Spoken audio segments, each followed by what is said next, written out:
third session in this lecture series on entrepreneurship, or rather, as we call it, entrepreneurship through an interdisciplinary lens.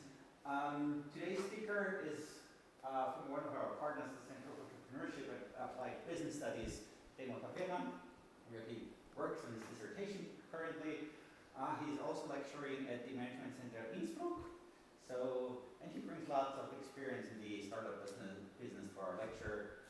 He's also involved very much like Bernhard Weber, our last week's guest, in the Gründungsgarage, so he has his feelers out there both in the academy and the startup business here in Graz and the surrounding areas.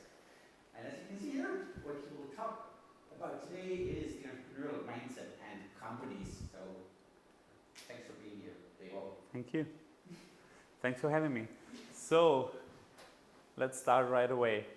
Mindset in companies, entrepreneurial mindset in companies. Mindset makes difference. That's a good quotation, because in companies, and so if you're employed or funding a startup, it's all about your mindset. What's the goal of today? A little bit of information and much motivation. So thanks for the intro. My side, my name is Remo Taferner. Here are the contact dates where you can contact me if you have further questions, and also all the social media stuff. I'm teaching entrepreneurship a couple of years right now at the University of Graz and at the MCI, the Management Center Innsbruck. And within my dissertation, I'm doing research about why people founding businesses. Just why. And within all this research, it comes to my mind, so it's all about mindset, because all the startup entrepreneurs, they do have a specific, special mindset. And that's what I'm talking about today. So basically first, how to start up. So what's going on? As I said before, we are doing research about why people founding startups, businesses. We are doing something, it's called the Grazer Startup Barometer, where we are questioning the startup scene in Graz every year.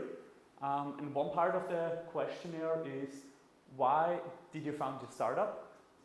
And it's interesting, like, as you can see here, it's the Startup Barometer from 2019, so the one from this year. And most of the people founded the startup because they have a brilliant idea. Perfect. Second, they want to do whatever they want to do. So they don't want to be in a company, they don't want to be a small piece in a big picture, so they want to do whatever they want to do. And of course, being your own boss is also a good thing why to found a company. There are also other researchers and other questionnaires about that. That's from the Chamber of Commerce. It's a little bit older, but nearly the same picture. So I want to be my own boss. I want to do something. I want to bring my ideas to life. So basically, that's the main points why people are founding startups. So how does it look like within a startup? So I brought a little video. So that was just a spot of the Axel Springer company, but it was like the prototype of how people, especially people who are not in the startup scene, see or think what's happening within a startup. So good pictures, prototype how not to do it. So let's jump on to the next slide.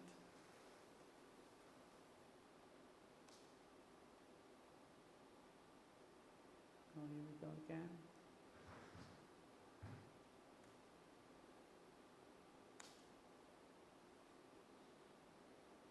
killed it, okay. So, here we go. We do it like that, old school.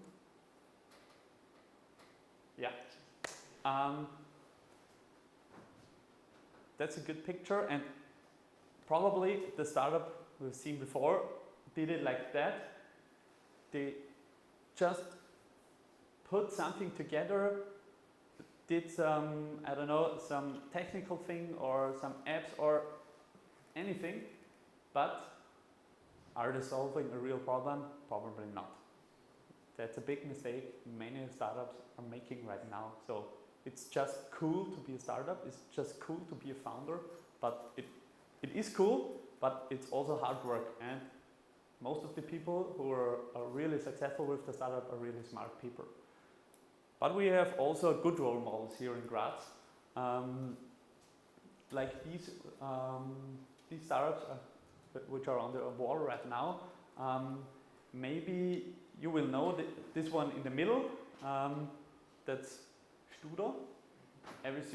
Probably every student in Austria knows Studo, one of our startups. I think Bernhard last session already told you something about it, so I will just go on.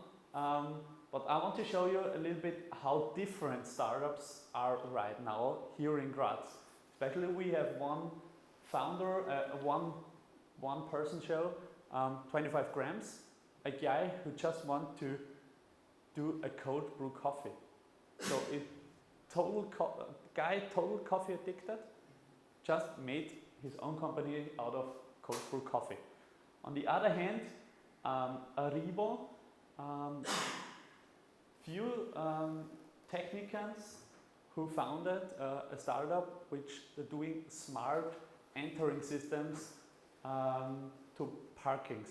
So I think right now they did a deal with the Flughafen Graz. So when you go to Flughafen Graz and you enter the parking area, yeah, just have an eye on it. Maybe there's a river branding anywhere.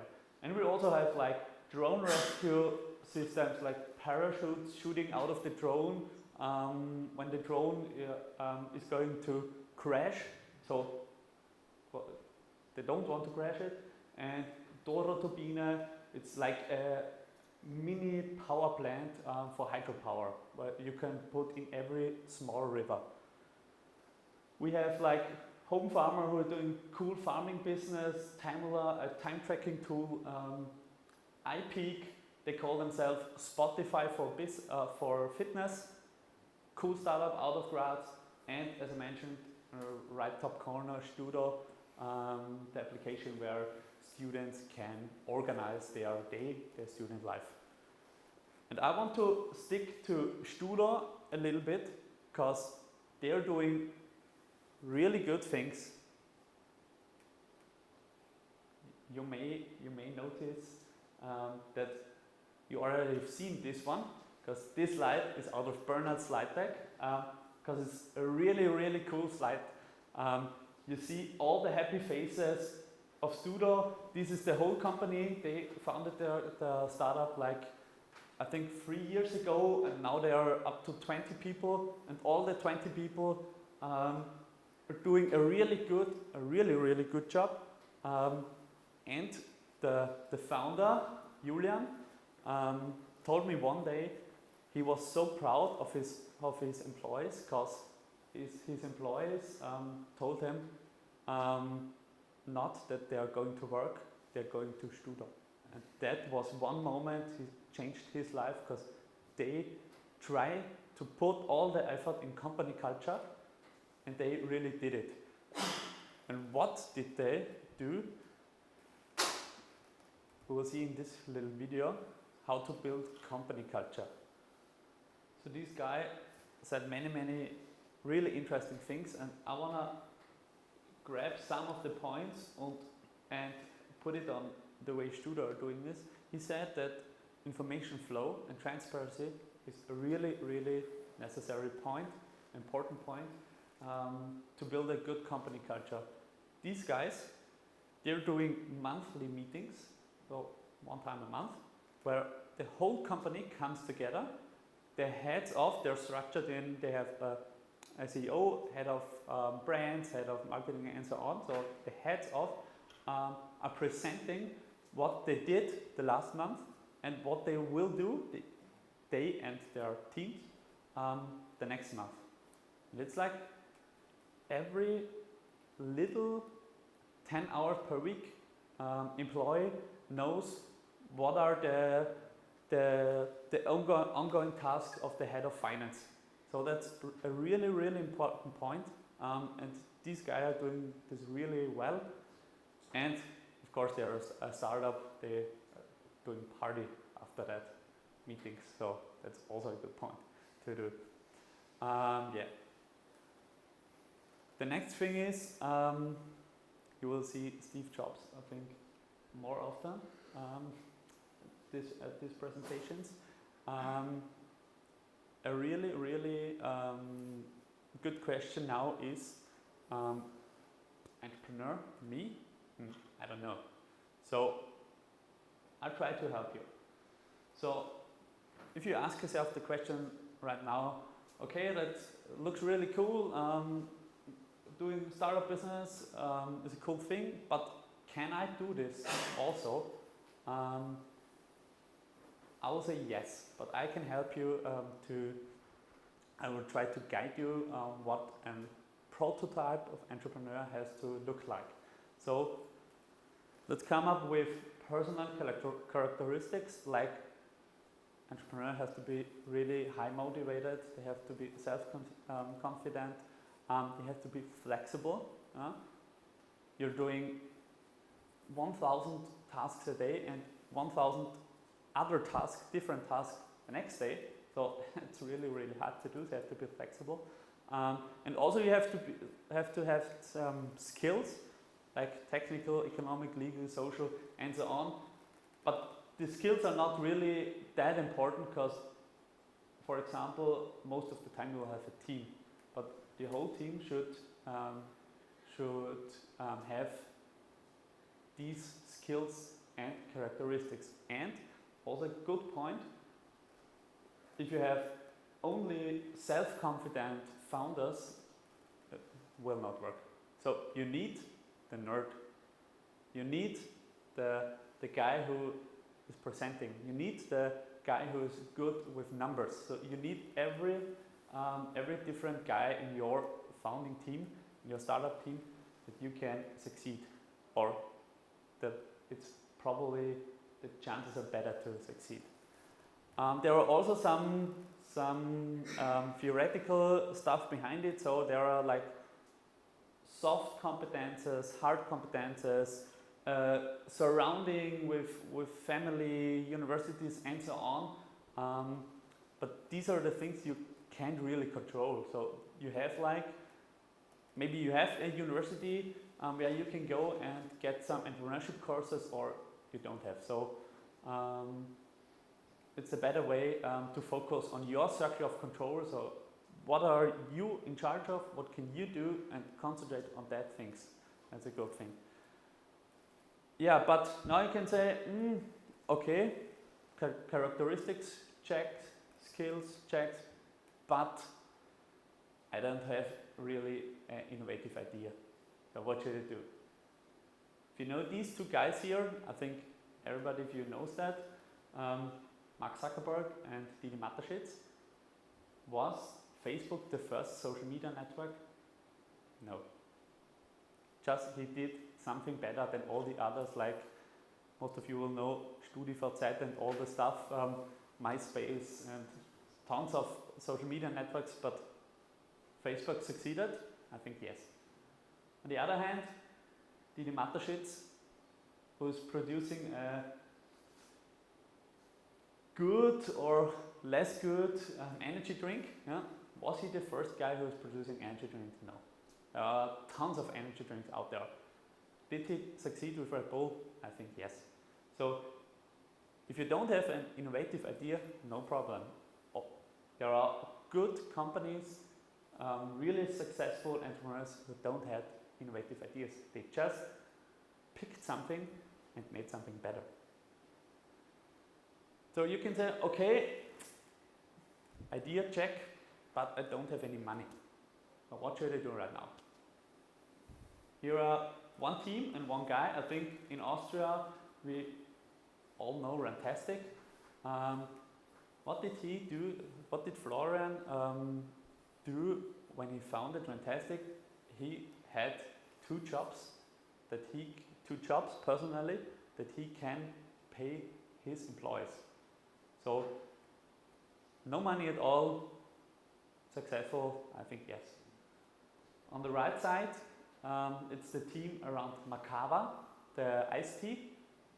Same thing, they don't pay them, the founding team, anything in the first years. They just try to grow really slow and do it and do it and do it, and now you can have Macava in Austria in every supermarket, at every bar, everywhere. So if you don't have any money, you can found a startup. And the last thing, if you say, okay, money check, idea check, but I don't know anybody, how should I do it? How should I found a startup? This young guy didn't know anybody and went to America, and his political sides, yeah, you can think whatever you want, but is he successful? I think he's successful, because he made out of bodybuilding a multi-dollar company. So a good quotation: don't worry about failure, you only have to be right once. So go out and try it. The next thing, you can say, okay, startup, cool, but I don't want to found a startup. There are many research about employees. How should an employee work within a company? And for example, here is one, two. They said, what do employee want to have when it comes to work? And they said, I want to have flexible work time. I want to be in charge of projects. I want to know about things within the company. It's all things you have to do when you're founding a startup. There are big companies who put this into their company culture, and one guy, Arthur Krupp, was really an early adopter. But let's stick to Google. I think all of you know Google Mail, Google News, Google AdSense. That was all things employees invented within the company. So Google, or the best example is the Post-it.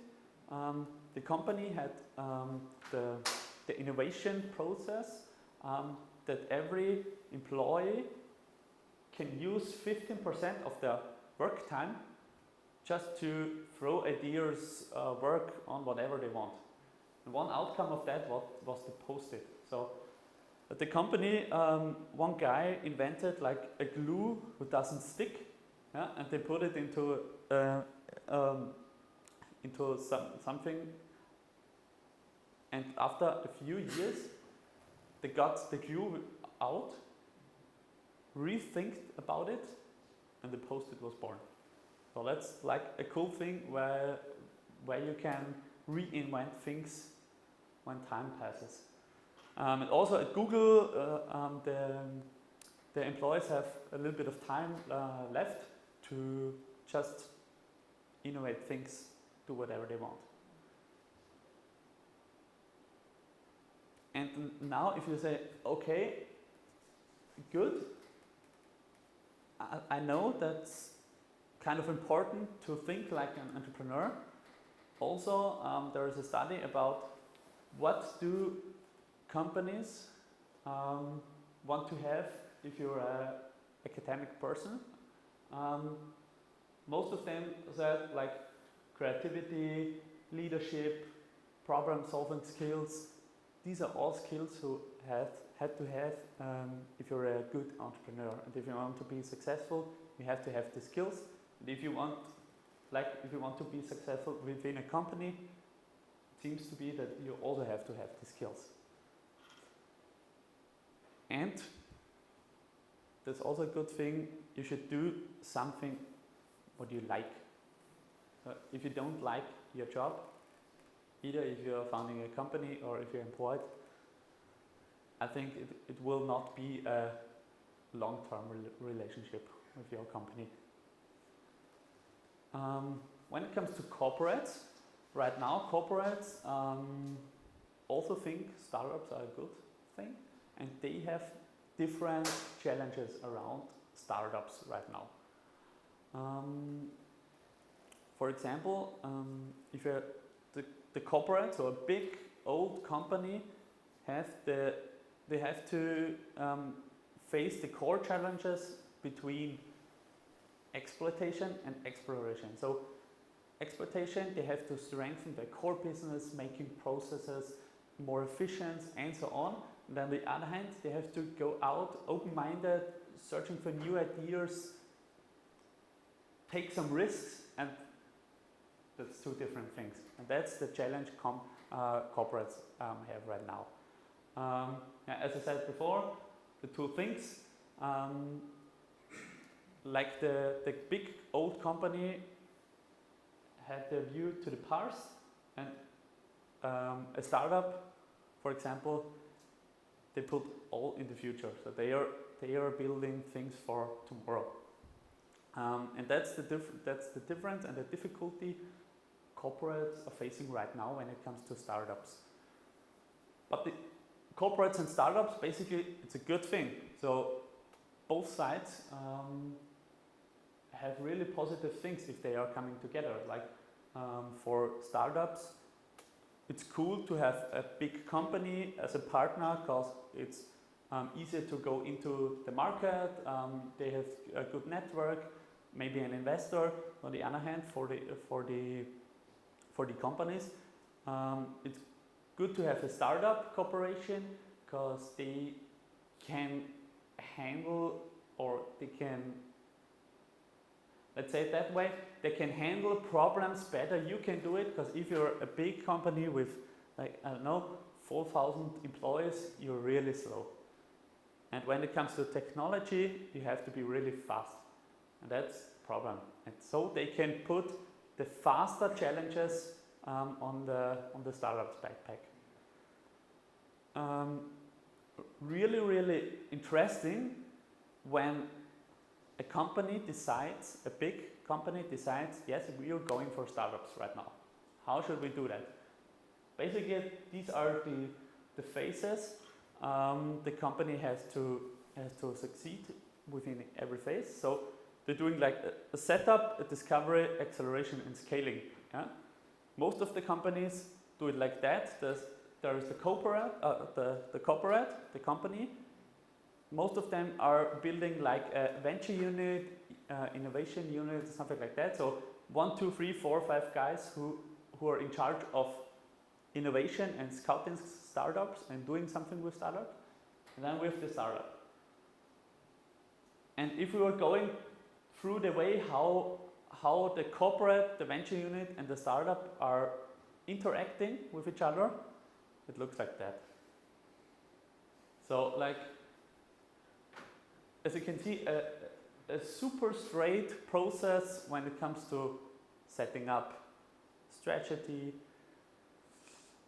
setting up operations, some iterations, and when the startups kick in, okay, we have just evaluation, negotiation, and the interesting phase, shape and prototype. That's like where the magic happens. And that's really hard for both of them because the startups are really are used to work like this, we're doing everything together right now, and we don't know what we're doing. And the companies, they like to have this structured way. And if you put that together, it may be successful. Hopefully it is successful, so it's a benefit for both of the sides. A really hard work especially for the companies is when it comes to some, let's say it's like processes, because they are mostly concentrating on like process and organization, but they are forgetting about like softer factors like the environment, like individuals, because on the end of the day, individuals are making decisions and not companies. So, and they are forgetting about this a little bit. There's a academic framework from Gartner. He described it a little bit, how does it work, and what's the outcome of that. It's all about leadership and management. You have to be well structured, you have to know what you want, you have to know how your partner is structured and what the goals of your partner are. Yeah, and there are some companies who will never learn it for different reasons. Like this picture is it. So the guy innovated a really cool goose. But as you can see, the old company has like, different non-saying statements to this innovation. But there are also companies who are doing really good job, and they have two different models how they're going to do that. One model is like doing an accelerator program. That's the accelerator program based in Graz, a 360 lab. It's an accelerator program from MyWorld Solutions. They're a big company. Their approach to startups is building an accelerator where we can gather startups and teach them and kickstart them, accelerate them, and after that they are trying to put the startup into their company culture and environment. And now we can see how it looks like. So, what's good about these guys? Two things. You get an initial funding, as I said in the video. I think it's about 100K. So the company, the 360 Lab company, is really investing in your startup, your company. And what's also very interesting, they have office in San Francisco. And first, they give you funding, they help you to conquer the European market, and after that, second stage, they put you and your company to San Francisco, and you can try to conquer the US market. So that's a really cool thing happening in Graz. Other way around, AVL, big company here, they're also doing a startup program, but a little bit different.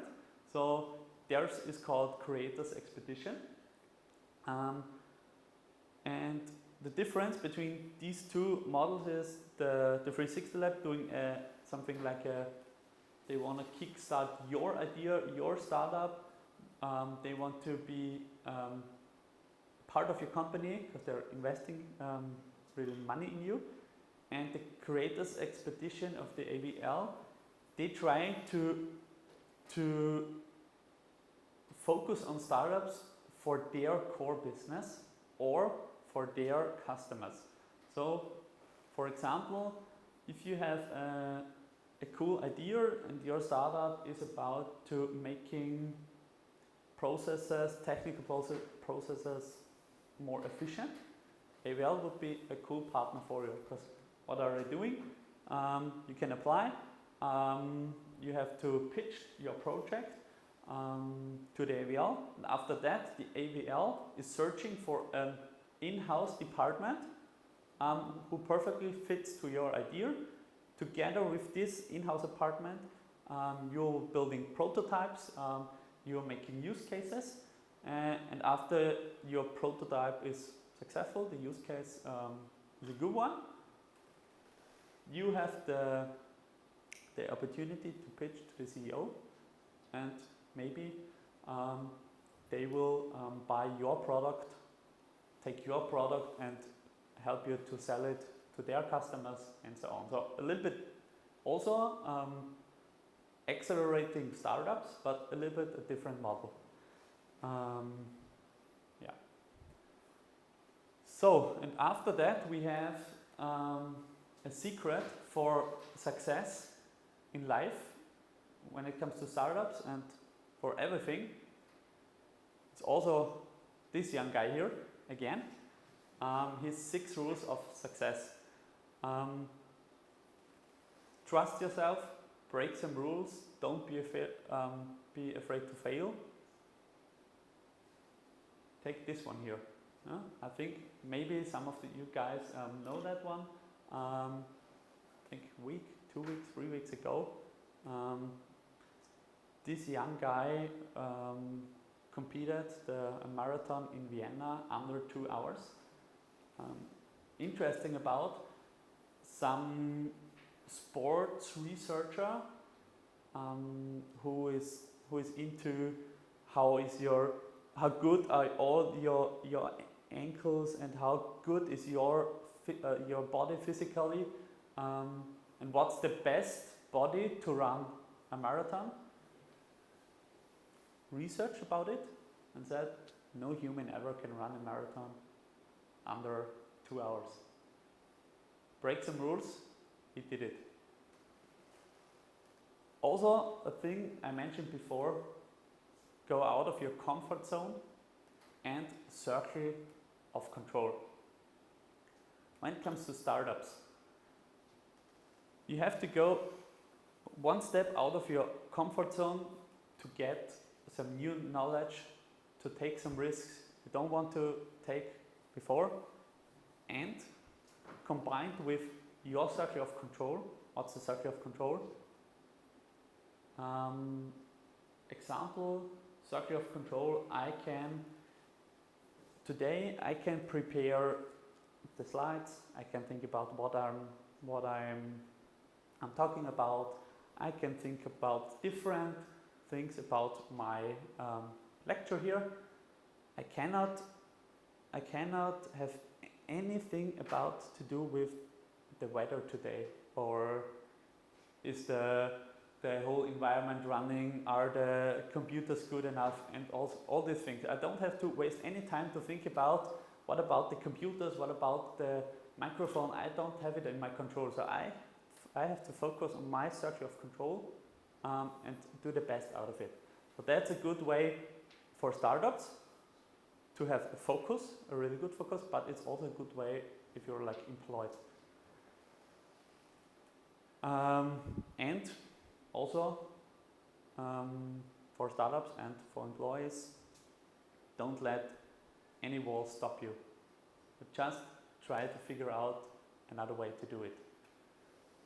Also a good sportsman had said it before. What also comes to his mind when you think about startups, it's hard work. But hard work beats talent, and that's nearly in every phase of your life.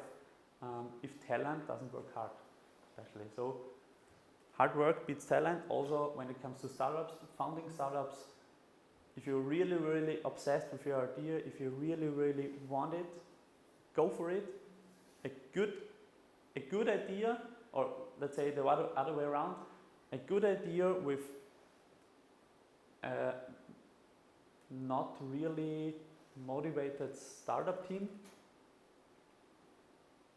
it's basically shit.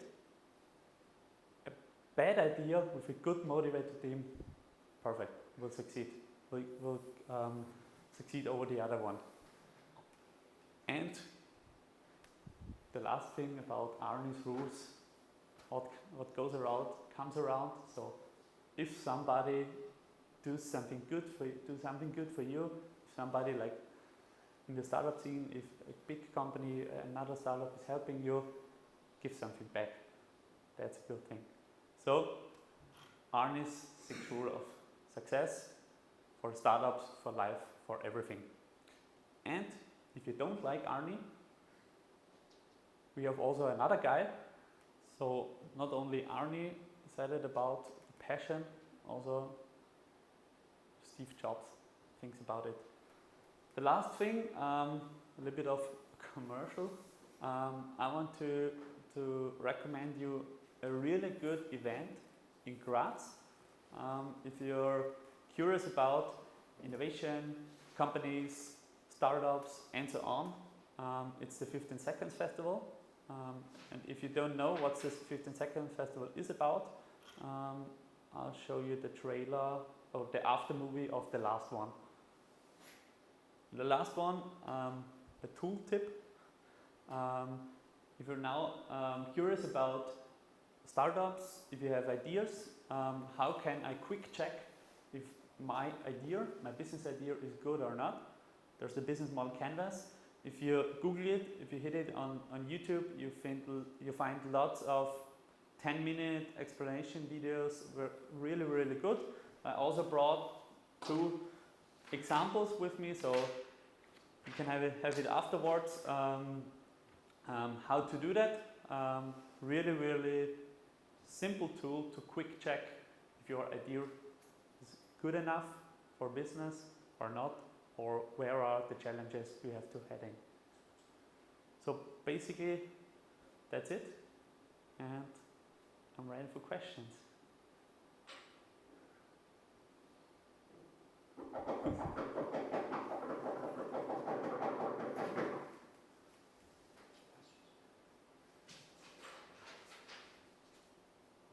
Do you have any questions? Should I replay any video? A more comment perhaps than a question, but what I found interesting is that by now we've reached a point where we have certain stereotypes. I think it was the first video that you showed, certain stereotypes about being an entrepreneur that have seeped into popular culture. And just because it seems to be cool, it seems to be trendy, being an entrepreneur, like everyone wants to be an entrepreneur, or almost like, I want to flip that, everyone has to be an entrepreneur even. So how do you, I don't know, I guess that presents more challenges perhaps, because not everyone has what it takes to be an entrepreneur, or do you perhaps disagree there? I don't know. I think it's like there are 2 sides of the coin. On one hand, that everybody wants to be an entrepreneur. Every politician is like startups the best thing. We have to put money into startups and startup. It's really good for the whole startup environment. So many things are really better right now because all the hype is making things easier for the startups. But on the other hand, there are many of these first video guys, they are just doing startup because it's cool. There are companies who are running accelerator programs and some stuff just because of the CFO of the big company was told at the last event, yeah, you have to do startups. It's the best thing on the world, but they don't have any clue how to do that. So the startup scene is like they are drifting apart like 2 different scenes right now, like one party stereotype scene and one really hard-working guys. Because if you think about Mark Zuckerberg or so on, they hide in their apartment for years and doing hardcore computer work, and after years they step out of the apartment with their product, and that's like the hard. But nobody sees the hard work behind, and it's like, yeah, it's on the one hand it's good, on the other hand it's really hard because you have to your picks have to be really, really smart when it comes like something to invest in startups and something like that. It's harder nowadays. So we've already, in many ways, reached a point of, I don't know, whether you can call it market saturation, or at least the lifestyle of an entrepreneur, Lifestyle, yeah. That's the first thing that comes to mind. Yeah, yeah. When you describe these two,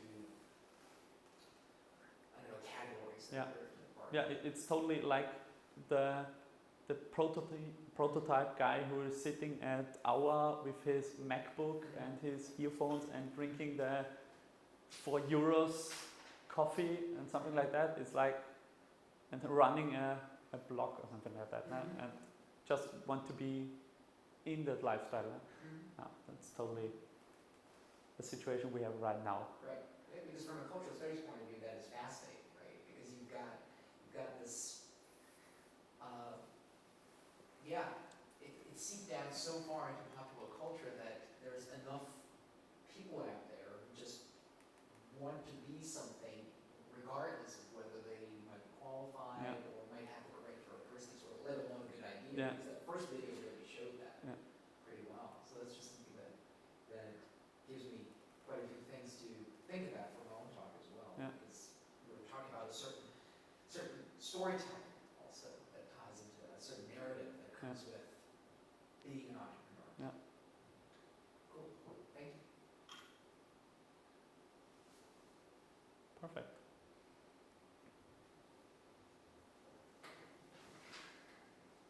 Good.